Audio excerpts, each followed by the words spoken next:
You are listening to The Climb, getting through life's everyday challenges through the Word of God with Elder J.R. Bernabe and Elder Yoyi Capistrano. And for today's episode, we will be discussing about Climbing God's Plans for You, Part 3. Tinatalakay pa lang natin dito yung pagbuo ng mga plano. Mas magandang talakayin din natin yung tungkol sa paano ba natin maaabot yung plano. Kasi yun yung isa sa mahalaga ring tanong na sagutin natin. So after nga nating mabuo yung plano na we believe according dun sa will ni Lord, ito yung next step na natin. So paano natin talaga aabutin? Paano natin mararating yung gusto nating mangyari? Kasi may mga tiyak na dapat tayong paghandaan eh. No? Tama. Kasi habang inaabot natin yung mga plano, minsan ang tingin, although di masama yun, sabi ng iba, begin with the end in mind. Tama. Meron talagang, dapat tinitingnan mo na yung dulo. Tama. Pero bagamat tayo nakatingin dun sa dulo, dapat nakahanda rin tayo na siguradong may dadaanan tayo along the way bago tayo makarating doon sa dulo. Tama. Diba? At gusto rin natin pag-usapan dito, yun kasing misconception ng madami na pagka inakala nila na yung isang bagay according sa will ng Panginoon, akala nila magiging smooth sailing yung lahat ng pagdadaanan. So, kung babalikan natin yung mga kaninang na-share na natin, yung mga kanina po na napag-usapan natin, when something is according sa will ni Lord, it guarantees the ending. So, ginagarantiya yung dulo. Which is yung fulfillment, yung katuparan ng mga bagay na pinangarap at pinlano natin. So, yung ending yung ginagarantiya, pero hindi ginagaranti na magiging smooth magiging magaan, magiging napakabilis nung proseso para marating mo yun. So, meron kasing misconception na ganun. Although, meron talagang sitwasyon, no? Na talagang kapag ginagawa mo na, naabot mo na yung plano mo. Smooth. May mga pagkakataon. May mga pagkakataon. Gaya na na sinabi mo, hindi pwedeng hindi garantiya yun. Hindi yun laging guarantee. ganon. Hindi laging ganon. Tama. So may pagdadaanan ka talaga. So, dito, siniset natin yung expectation ng ating mga listeners, ng ating mga audience, na pagka inaabot natin yung plano natin, yung pangarap natin, there will be times na magdi-deal tayo sa iba't ibang mga hardships, sa iba't ibang mga difficulties, and that is expected. So hindi natin dapat na ikalungkot na baka mamaya yung plano natin pagkatapos natin maipag-pray, sabi nga natin kanina, maikonsult natin sa Panginoon. And then habang inaabot na natin, biglang nagkaroon ng challenge. Yan eh. May difficulties na naranasan. Hindi dapat na isipin agad, baka hindi na ito yung plano ni Lord sa akin. So, Magbabago kiniklear ka na natin. agad. Tama, kiniklear natin na pagka merong plano, merong pangarap, hold on to that dream. No, pangawakan mo yan. Along the way, meron kang iba't ibang mararanasan. Tama. And dun sa sinabi mong mararanasan, marami yon eh.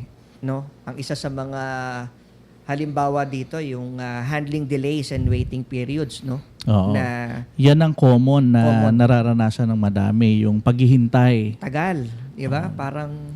Parang hindi na yata will ni Lord to ha. Kasi Tama. kung kalooban ng Diyos to, dapat nangyari na eh. Tama. Di ba? So, na-experience natin yan kahit sa mga personal lives natin. Di ba? Halimbawa, yung pagbuo ng pamilya. Di ba? Doon pa lang sa paghihintay nung magiging Anak. lifetime partner muna. Partner, tama.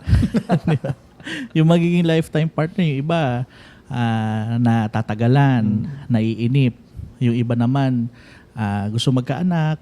So, parang ang tagal dumating. At marami pang iba't ibang mga bagay Oh. na mga pinaplano tayo sa buhay natin, financially, at sa iba pang mga bagay na natatagalan tayo, naiinip.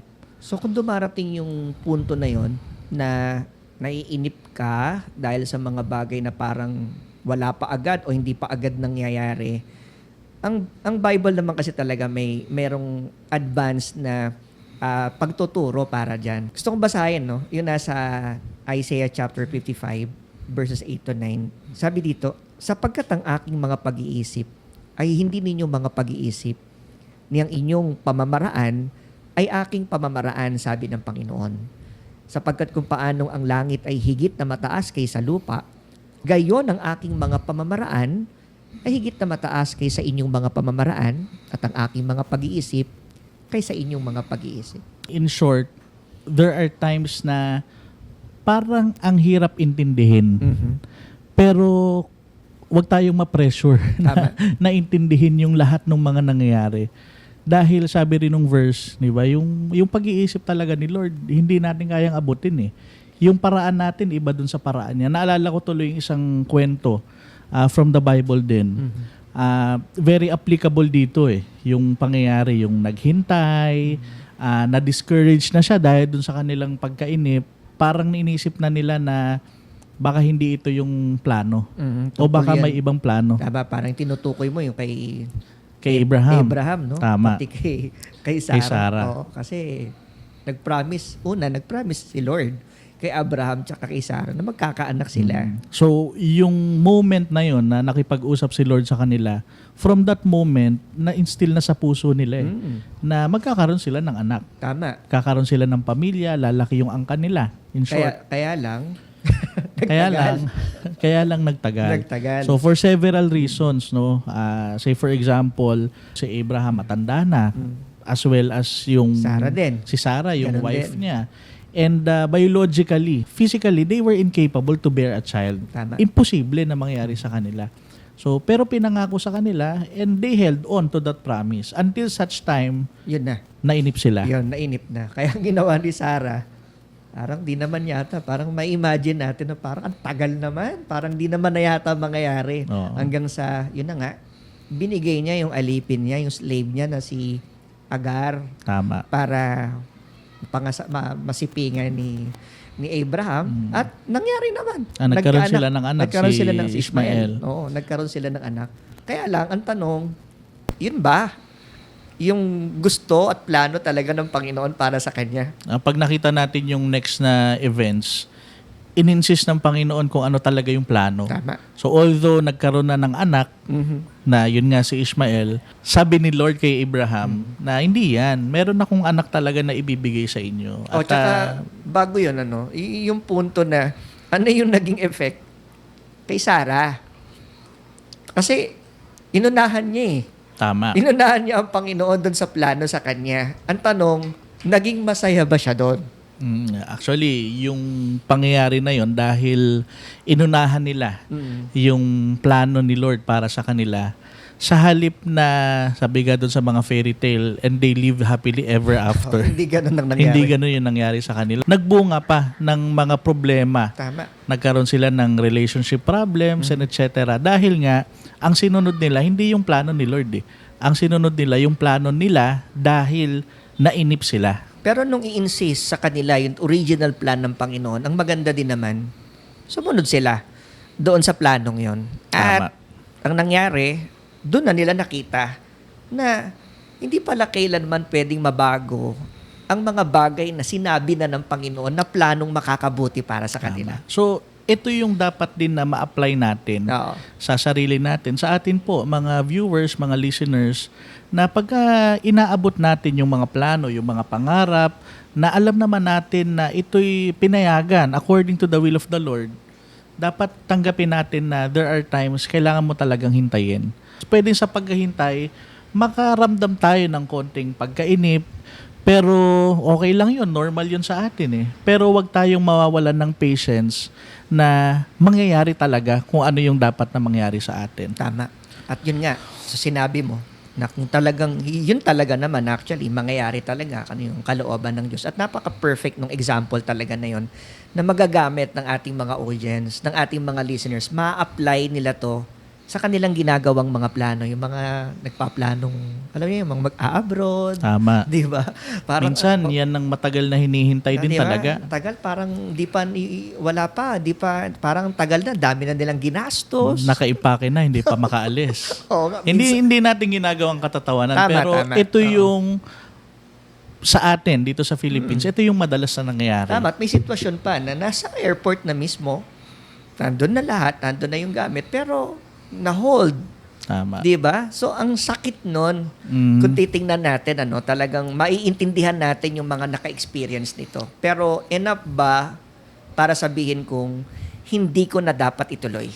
Yun nga yung gusto natin iklaro sa ating mga pag-uusap na to, na hindi dahilan yon yung mga ganong bagay. Halimbawa, yung mga anak natin o kahit kayo mismo na mga estudyante na nag-aaral, ang pangarap nyo makatapos ng ganitong kurso, etc. No? So may mga pagkakataon kahit yung pag-aaral, sabi nga nung iba, iginagapang. Iginagapang. So hindi nagiging madali. Hindi dahil mahirap, ay pinipigilan na tayo ni Lord dun sa pangako na yun. At yun talaga naman, sinabi din ni Apostle Paul yun eh. Diba? May mga situations na hindi mo gusto, pero dahil nga dun sa binasa natin kanina na ang pag-iisip at pamamaraan ng Panginoon higit dun sa Tama. iniisip at pamamaraan natin. So, ano yung magandang application para dito na sinabi ni Apostle Paul? Oo, yung mga ganyan, kung isa-summarize natin sa short phrase, stepping stone. Tama. Basahin ko yung verse. Sa Romans chapter 8, "And we know that in all things, God works for the good of those who love Him, who have been called according to His purpose." Sa Tagalog, yung mga bagay nagkakalakip-lakip dahil gumagawa ang Diyos ng sa ikabubuti ng kanyang mga anak. Yung mga nagmamahal sa Kanya. Napakaganda na, yung salitang yun. Gumagawa ang Diyos. Tama. So, hindi na ikaw ang gagawa. Tama. Ang kailangan lang, payagan mo na makapangyari yung gusto niyang mangyari para sa'yo. According dun sa paraan niya. Sakto. Dun Kasi sa paraan niya. tayo, may mga pagkakataon ng iniisip natin, yung paraan natin. Iniisip natin ito yung makakabuti sa atin. Pero natanong ba natin kung yung bang iniisip nating makakabuti sa atin, yun din ba yung nakikita ni Lord na makakabuti sa atin? Di ba? Oo. Kasi minsan natatapos na tayo dun eh. Kung ano yung feeling natin na best para sa atin, minsan hanggang doon na lang eh. Pero tanungin natin, ito rin kaya yung nakikita ni Lord na best para sa akin? Pagka hindi pareho, kailangan open tayo na tanggapin kung ano yung paraan ni Lord na gusto niya mangyari sa atin. Eksakto. So, in short, payagan mong kahit buo na yung plan mo, Tama. na sa tingin mo, yun na yung best. Kung nire-realign ka ng Panginoon doon sa bagay na kung ano yung talaga yung dapat mong gawin, dapat magkaroon tayo ng willingness na mangyari kung ano yung sinasabi sa atin ni Lord.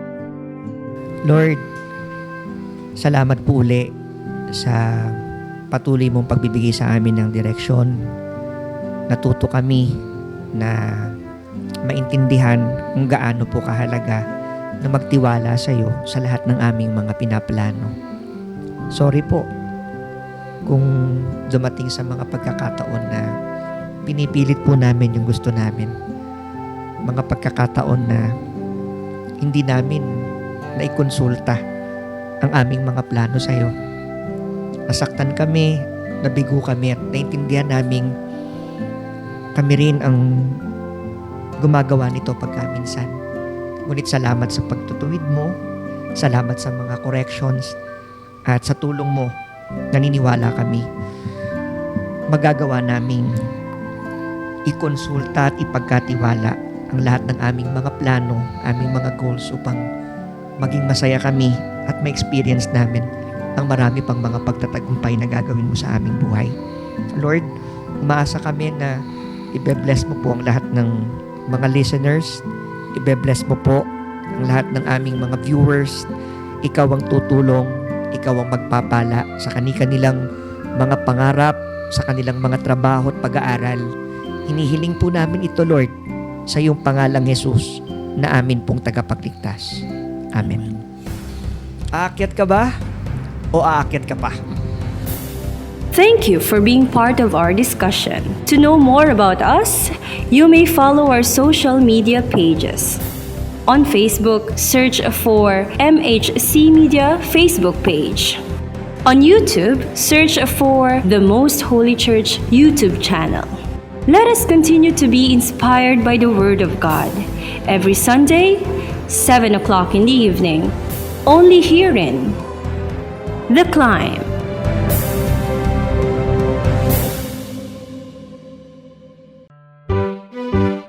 Likhawit o mga orihinal na komposisyon ng mga kapatid sa loob ng Most Holy Church. Dalawang salitang pinagsama, likha at awit. Isa po itong acronym, likhang imnong kinalulugdan, himig at wikang itinanging tunay. Isa po sa napakabisang paraan na itinuturo sa atin na magpaalalahanan at magpatibayan sa pamamagitan po ng mga imno at salmo at mga awiting ukol sa Espiritu. Dahil sa nakitang kapangyarihang taglay nito, ang paggawa po ng likhawit sa kabanal-banalang iglesia ay naging isang mahalagang gampanin na po ito na nagpapasigla at nagpapatibay sa buong iglesia, kaya isa ng ganap na ministeryo. Himno at salmo, awiting ukol sa Espiritu. Likhawit, likhang imnong kinalulugdan, himig at wikang itinanging tunay.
Aba, pinakamamahal kong Ama, napakadakila ng iyong pagsinta.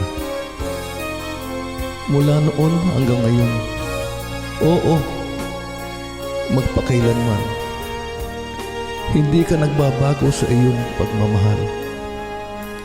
Walang sawa kang umuunawa sa aking kamangmangan. Kahit sa bingit niya ring kamatayan, walang patumanggang ako'y iyong saklolohan. Isa kang muog na tanggulan nitong aking kaabahan. Liwanag kang tanglaw sa pusikit na karimlan. Oo, pag-ibig mo'y isang kapangyarihan.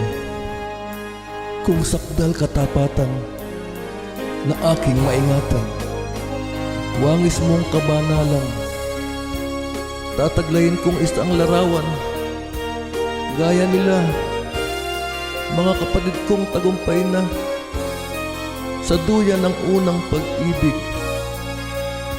makahimlay nawang kalakip. Amen.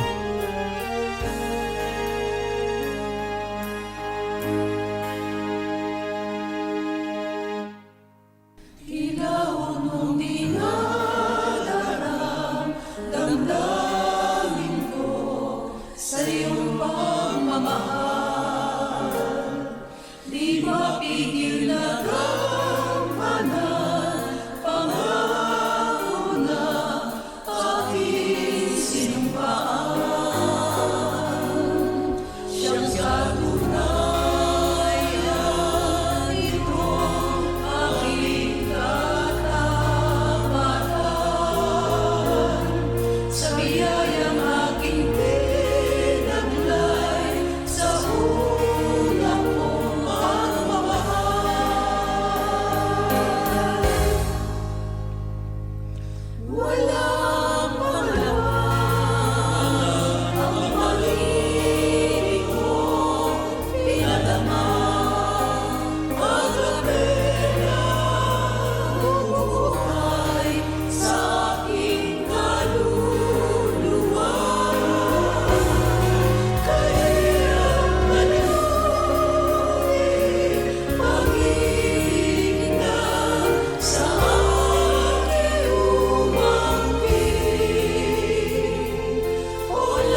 Salamat, salamat, ang saro ko'y iyong tinakawan. Dinggin mo, dalangin ko nawa, aking saro'y maingatan upang sa piging ng pagmamahalan aking mayain ng masagana at malugod na pagsalusaluhan. Sa aking saro buhos, umakaw, umagos, mga biyaya ng langit sa aking saro buhos.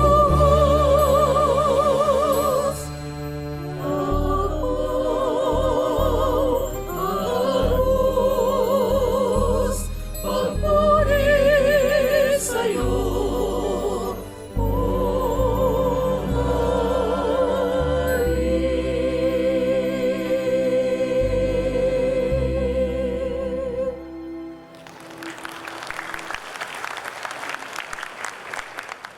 Kaya nga kapatid, asahan mo ang handang pagdamay ko. Ang pag-ibig ko hindi magbabago. Ako'y palaging naririto. Kasama mo, isang pag-ibig para sa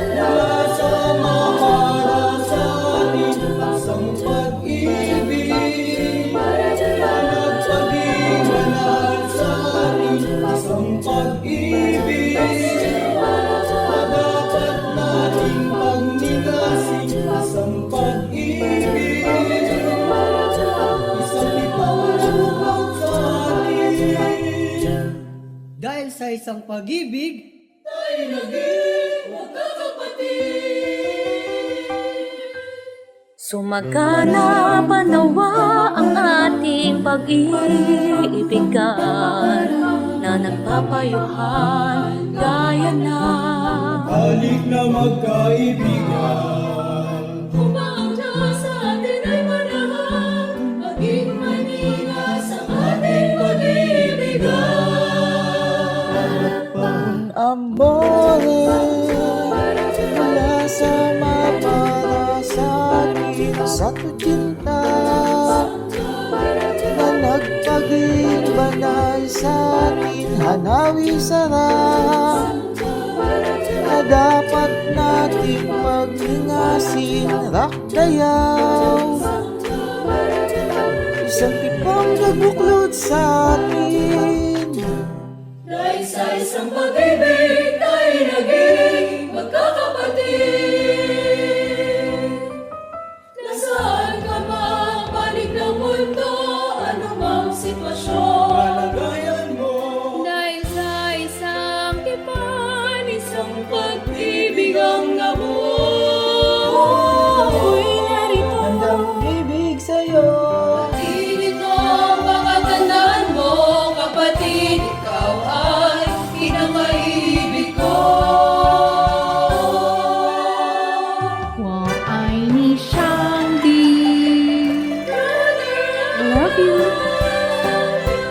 私はあなたのことを愛して이슬리베리스두다 Hermano, te amo, 나는 은자로 사랑해요.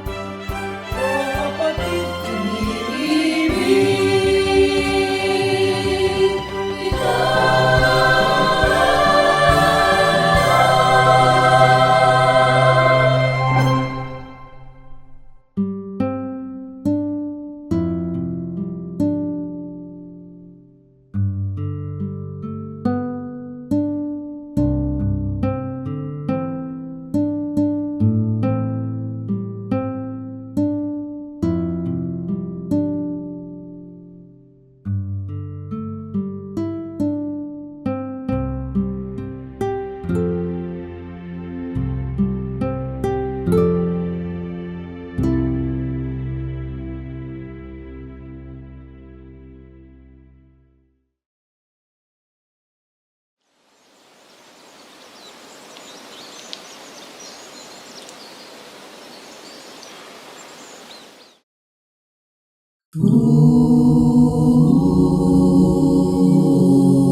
Kaya kong tagpusin ang lakbayin ito.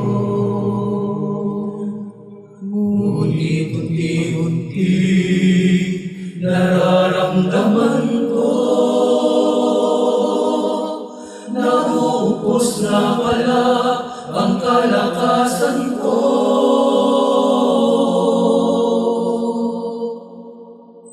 Nang aking lingunin ang nakaraan, nakita ko napakaba ng aking kalagayan. Isang buhay na walang anuman, buhay na liko at puspos ng kalungkutan.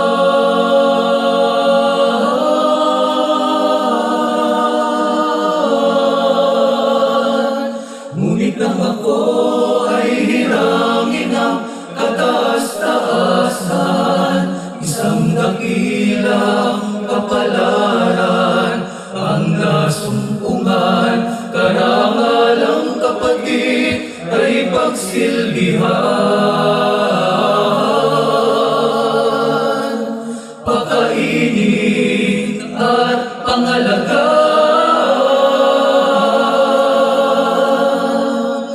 Kapatid, kailangan kita, malalakbay na, bigay sa akin, bigay sa akin. Di ko magagawang gawin ang takda niya kung di kita kasama. Kapatid, kailangan kita.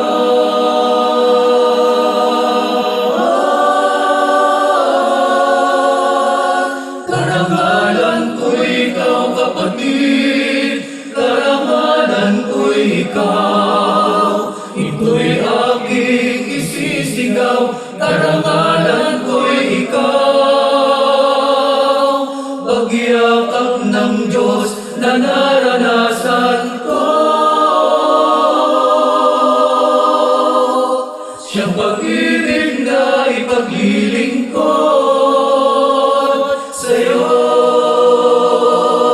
Dahil sa tipan, ito ay aking naunawaan. Kapakanan mo, kapatid, ang pahalagahan. Dahil alam ko sa pag-iingat ko sa'yo, naingatan ko ang dangal ng aking ministeryo. Kailangan kita, kailangan kita, kailangan kita. Kapatid, kailangan kita. Kamalilagay sisigaw, bigay sa alanaw ikaw. Pagyakaw ng kasawa, karanasan ang takda niya. Kung di kita kasama, sa'yo kailangan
Sa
Maraming salamat po sa inyong pagtangkilik sa palatuntunang ito ng kabanal-banalang Iglesia ng Diyos kay Kristo Jesus.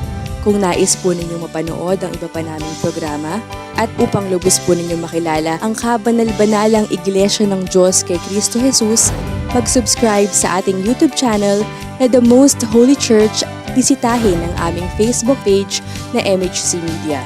At bisitahin ang ating official website na www.mostholychurch.com. Maraming salamat po.